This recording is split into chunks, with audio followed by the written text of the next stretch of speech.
사랑 날 위하여 하늘 영광 버리고 오셨네. 저 높은 별 넘어 낮고 낮은 땅 위에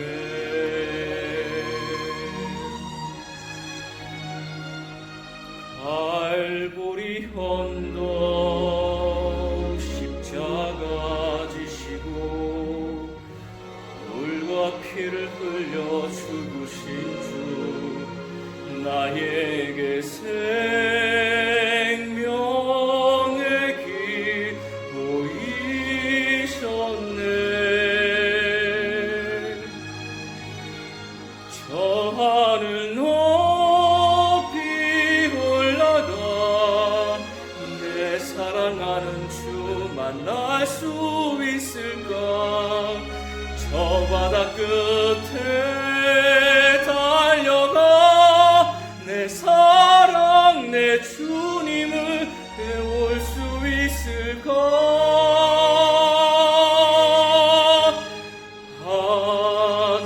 하나님 사랑 그 사랑 담없네 그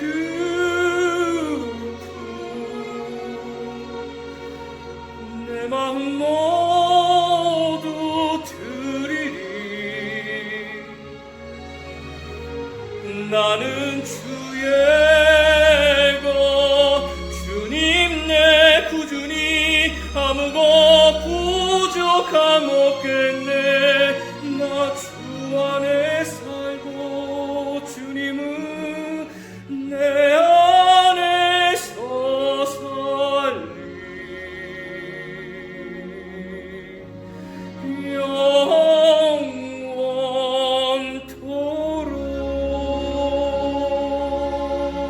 영원토록.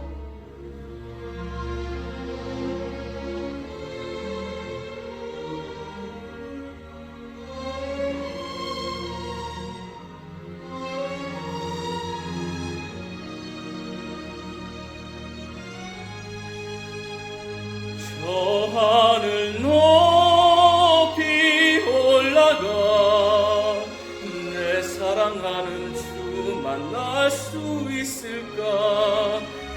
저 바다 끝에 달려가 내 사랑 내 주님을 배울 수 있을까.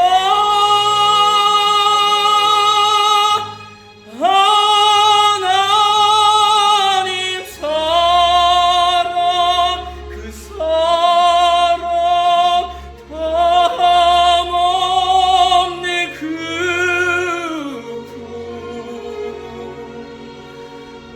내 마음 모두 드리리. 나는 주의 것 주님 내 구주니 아무것 부족함 없겠네. 나 주 안에 살고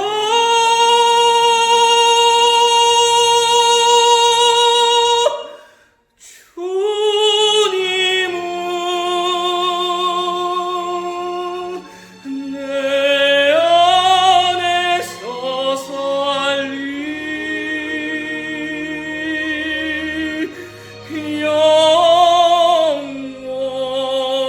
영원토록.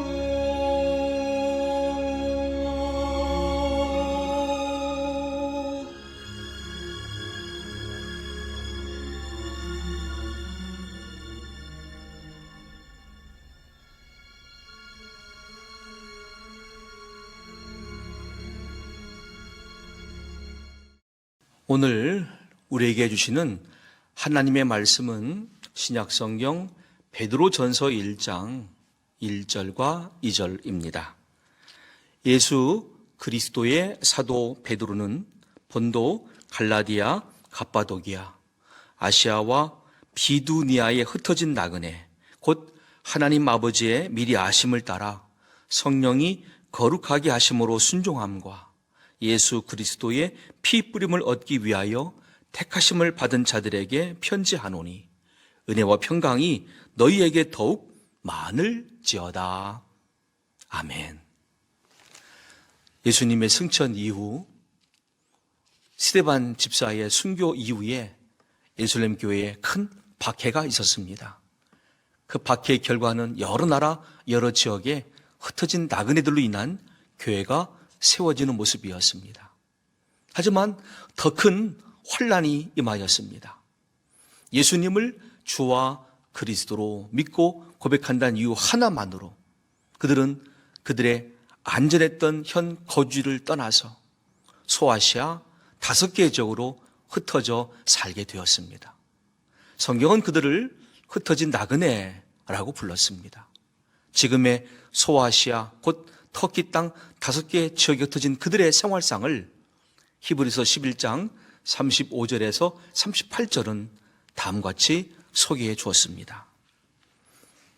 여자들은 자기의 죽은 자들을 부활로 받아들이기도 하며 또 어떤 이들은 더 좋은 부활을 얻고자 하여 심한 고문을 받되 구차히 풀려나기를 원하지 아니하였으며 또 어떤 이들은 조롱과 채찍질뿐 아니라 결박과 옥에 갇히는 시련도 받았으며 돌로 치는 것과 톱으로 켜는 것과 시험과 칼로 죽임을 당하고 양과 염소의 가죽을 입고 유리하여 궁핍과 환난과 학대를 받았으니 이런 사람은 세상이 감당하지 못하느니라. 그들이 광야와 산과 동굴과 토굴에 유리하였느니라. 아멘. 사람으로 태어나 기본적으로 의식주 그리고 안전과 소속감에 대한 욕구가 있습니다. 그 다음에는 자아 실현을 위한 현장을 갖기를 원하죠. 또 이것들을 보장할 수 있는 나라와 제도가 있기를 원합니다. 하지만 흩어진 나그네들인 당시 초대교회 성도들에게는 그 어떤 것도 보장되지 않았습니다. 기본적으로 의식주도 안전도 오히려 그들이 친히 모든 것을 하나님께 맡기고 외부 세계에 노출되지 않은 모습으로 신앙 공동체를 꾸려야 했습니다. 하지만 그들은 그들의 여러 시험들을 오히려 크게 기뻐하였다고 베드로전서 1장 6절은 소개합니다. 그러므로 너희가 이제 여러 가지 시험으로 말미암아 잠깐 근심하게 되지 않을 수 없으나 오히려 크게 기뻐하는도다. 아멘. 쉽게 이해가 되지 않는 대목이죠.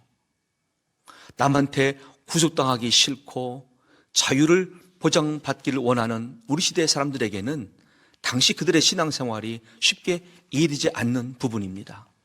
그러나 우리나라도 일제강점기와 한국전쟁 기간에 한국 개신교회와 교인들의 모습을 보십시오. 그들에게 주어진 고문과 순교의 자리를 피하지 않았습니다.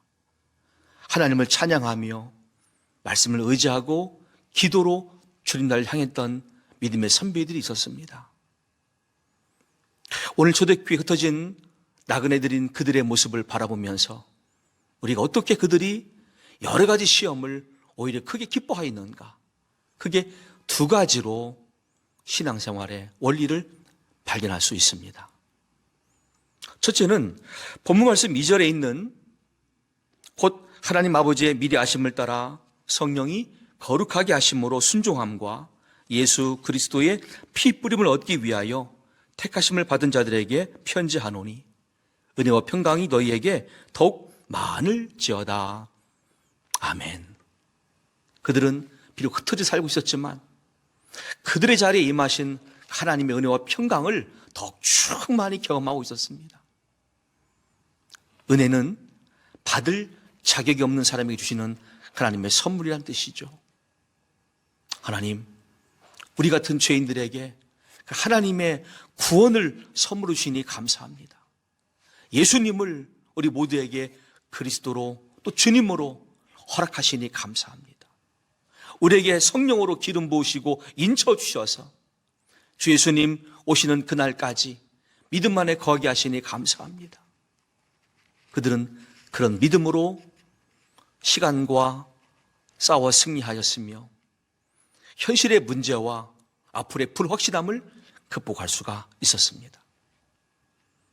두 번째로 그들은 시험이란 단어의 정확한 뜻을 알고 있었습니다. 본문 1장 6절에 써진 여러 가지 시험이란 단어의 시험은 시련이란 단어로도 알려져 있습니다. 이때 쓰여진 시련은 하나님께서 우리 사람들 안에서 알곡과 가라지를 가리기 위한 시험이란 뜻으로 쓰인 단어입니다. 흩어진 나그네들인 소아시아 5개의 성도들은 알았습니다. 이 큰 시험으로 우리가 흩어져 살고 있지만 이번 기회는 하나님 앞에서 우리가 알곡 신자로 인정받는 기간이다. 또는 우리를 알곡 신자로 인정하시기 위해서 연단하시는 시간이다 라고 그들은 바르게 이해했습니다. 오늘 그들의 모습을 디도서 2장 11절로 14절로 이해할 수가 있습니다. 모든 사람에게 구원을 주시는 하나님의 은혜가 나타나 우리를 양육하시되 경건하지 않은 것과 이 세상 정욕을 다 버리고 신중함과 의로움과 경건함으로 이 세상에 살고 복스러운 소망과 우리의 크신 하나님 구주 예수 그리스도의 영광이 나타나심을 기다리게 하셨으니 그가 우리를 대신하여 자신을 주심은 모든 불법에서 우리를 속량하시고 우리를 깨끗하게 하사 선한 일을 열심히 하는 자기 백성이 되게 하려 하심이라. 아멘. 먼저 자신들 돌아봅니다. 우리 안에 경건하지 않은 것들, 또한 이 세상 정욕을 다 버릴 수 있는 시간들로 이해를 했습니다. 그리고 기도하였습니다. 우리에게 신중함과 의로움과 경건함을 더하여 달라고. 그래서 주 예수님 영광의 날에 모두가 선한 청지기로 나타날 수 있기를 바란다고 기도하며 그들의 모든 시험들을 기쁨으로 감당하였습니다. 주님이 사랑하시는 성도 여러분, 특별히 모이는 교회에서 이제 흩어진 교회로 헌신하시는 주의 성도 여러분, 가정에서, 직장에서, 골방에서, 그 어떠한 삶의 현장에서 눈물로 기도하시는 성도 여러분을 하나님이 외면하지 않으십니다. 잊지도 않으셨습니다. 또한 저처럼 텅 빈 예배당을 바라보며 눈물로 기도하시는 동역자 여러분, 하나님의 은혜와 평강은 지금도 변함없이 믿는 우리에게 충만히 임하고 있음을 믿으시기를 바랍니다. 하나님의 은혜를 힘입으면 우리는 오늘 만난 코로나19라고 하는 현실을 믿음 안에서 인내할 수 있습니다. 또한 미래를 소망할 수 있으며 부흥을 준비할 수 있는 지혜로운 성도가 될 수가 있습니다. 그리고 더하여 주시는 평강을 통하여서 세상의 정황이 어떻게 바뀐다 할지라도 우리는 동요됨이 없이 우리 안에 계시는 성령님을 통하여서 나를 보호하시고 나에게 은혜를 주시고 내 앞길을 진리로 인도하시는 그 성령님의 은혜를 통하여서 다시 오실 예수님의 재림을 준비할 수 있는 온전한 성도가 될 수 있음을 믿습니다. 사랑하는 성도 여러분, 귀한 믿음의 동역자 여러분, 베드로전서 1장 3절로 5절 말씀으로 여러분들에게 위로의 말씀을 전합니다. 우리 주 예수 그리스도의 아버지 하나님을 찬송하리로다. 그의 말하신 긍휼대로 예수 그리스도를 죽은 자 가운데서 부활하게 하심으로 말미암아 우리를 거듭나게 하사 산 소망이 있게 하시며 썩지 않고 더럽지 않고 쇠하지 아니하는 유업을 있게 하시나니 곧 너희를 위하여 하늘에 간직하신 것이라. 너희는 말세에 나타내기로 예비하신 구원을 얻기 위하여 믿음으로 말미암아 하나님의 능력으로 보호하심을 받았느니라. 아멘. 오늘 우리가 어떤 자리에 있든지 살아계신 하나님 주시는 은혜와 평강을 힘입고 오늘의 자리를 절대로 포기하지 마십시오. 오늘 그 자리에서 마음의 무릎을 꿇고 기도하며 하나님의 응답을 기대하여서 다시 기도하고 다시 열심을 내고 다시 흩어진 자리뿐 아니라 모이는 자리를 허락받을 수 있는 우리 모두가 되어서 부흥의 때에 교회를 통하여서 주시는 하나님의 위대하신 응답과 지역과 세계 선교에 허락하실 열매들을 바라보며 바르게 준비하고 바르게 쓰임받는 믿음의 종들 될 수 있기를 살아계신 주 예수님의 이름으로 간절히 축복합니다. 이 시간 주신 말씀을 기억하시면서 4가지 제목으로 함께 기도하기를 원합니다. 흩어진 성도들을 돌보시는 신실하신 하나님, 성도들이 올리는 참회의 고백과 눈물의 간구를 들으시고 코로나19의 종식을 허락하옵소서. 성령의 나타나심과 능력으로 교회당에 모일 때와 가정에 흩어져 있을 때에도 형식을 떠나 온전한 예배자로 헌신하게 하옵소서. 지역사회의 신뢰를 회복하고 그리스도인들로 인정받기 위해 중보기도와 나눔을 지속적으로 실천하게 하옵소서.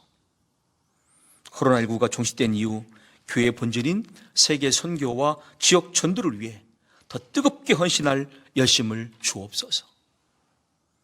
이 제목들을 마음에 두고 이 시간 주여 한번 부르시고 합심으로 기도하시겠습니다. 감사합니다. 이 시기를 향하여 우리에게 깨어있게 하시며 기도할 수 있도록 은혜 주심을 진심으로 감사합니다. 믿음의 주여 온전 계신 예수님, 우리 모두의 심령 가운데 성령님이 기름 부어주셔서 우리를 더 뜨겁게 하시며 새롭게 하시며 충만케 하사 우리가 종들로 마지막 때 쓰임받을 수 있도록 인도하여 주시옵소서. 모든 교회들마다 깨어있기를 원합니다. 모든 교회들마다 복음 증가하는 모습으로 본질을 회복하기를 원합니다. 모든 교회들마다 지역사회에 참여할 수 있는 모습으로 회복되기를 원합니다. 아버지, 우리 모두를 온전케 하시며 충만하게 도우사 이제 코로나 시대의 모든 이후에 새로운 삶을 준비하게 도와주시며 이 시대에 부흥을 준비할 수 있는 한교회가 되게 도와주시옵소서. 이 나라 민족 가운데 함께 하시는 주님을 찬양하며 진심으로 감사합니다. 코로나19가 오직 하나님의 은혜로 주의 뜻을 알게 도와주시고 온전한 모든 백성들에게 믿음을 갖고 기도할 수 있는 은혜를 허락하여 주시옵소서. 진리 안에 거하며 예수님 안에 거하며 모든 걸 품어는 모습으로 아버지께 나오게 도와주시며 우리의 간구가 합성되어 주 앞에 선별되게 도와주시고 그냥 우리가 안에서 코로나뿐 아니라 이 땅의 모든 악한 것들이 다 떠날 수 있는 모습으로 우리에게 구원이 임하게 도와주시옵소서. 우리의 가정과 개인의 심령과 모든 현장에 함께 하시는 성령님, 이 시간 주권자신 주 앞에 은혜를 구하며 주 앞에 간구할 때에 모든 심령들 위해서 말씀하시는 주님을 만나게 도와주시며 위로받게 도와주시며 소망하게 도와주셔서 이 자리가 하금의 자리이든 가난한 자리이든 현장 가운데 있는 자리이든 궁극이 없는 자리이든 낙심하지 말고 바울처럼 신라처럼 주님을 찬송하여 승리하는 종들 되게 도와주시옵소서. 우리 모두 사실 주님께서 이와 일들을 일술들을 미사하고 우리가 함께 하시는 찬양하고 이제 한교회에 주님의 위로가 소망이 필요한 것을 아시고 뜨거운 역사와 성령의 위로 가운데 충만케 하여 주시옵소서.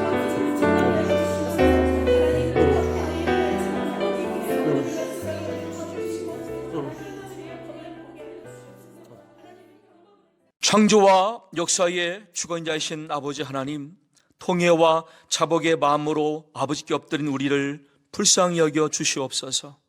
하나님과 주님의 말씀을 믿고 순종해야 될 인류가 인간이 만든 법과 제도를 울타리 삼아 공의와 정의를 버린 채 살고 있음을 용서해 주시옵소서. 코로나19 전염병으로 우리에게 계시하시는 주님의 뜻을 발견하고 저부터 믿는 모든 성도와 온 인류가 아버지께 은혜를 구하옵나니 코로나19의 종식을 허락하여 주시고 말씀으로 돌아가는 부흥을 주시옵소서. 사회적 양극화를 극복할 수 있는 유일한 길도, 인본주의를 토대로 한 법과 제도를 극복할 유일한 방법도 오직 아버지가 주시는 말씀에 있는 줄로 믿습니다. 현 세대 인류와 다음 세대 자녀들을 살릴 수 있는 유일한 방법도 오직 주의 말씀에 있는 줄로 믿습니다. 우리에게 삼위일체 하나님과 말씀을 향한 절대 믿음을 은사로 부어 주시옵소서. 코로나19 이후에 모이는 교회와 흩어진 교회의 구분이 없이 어느 곳이나 신실한 예배자로 헌신하며 살게 하옵소서. 심령의 부흥을 통해 가정을 살리고 사회를 변화시키는 교회들로 회복되게 하옵소서. 다시 지역 전도와 세계 선교에 헌신할 수 있는 기회를 허락하여 주시고 감당할 열심을 주시옵소서. 교회의 머리시며 교회를 통하 영광 받으실 살아계신 주 예수님의 이름으로 간절히 기도 올려옵나이다. 아멘.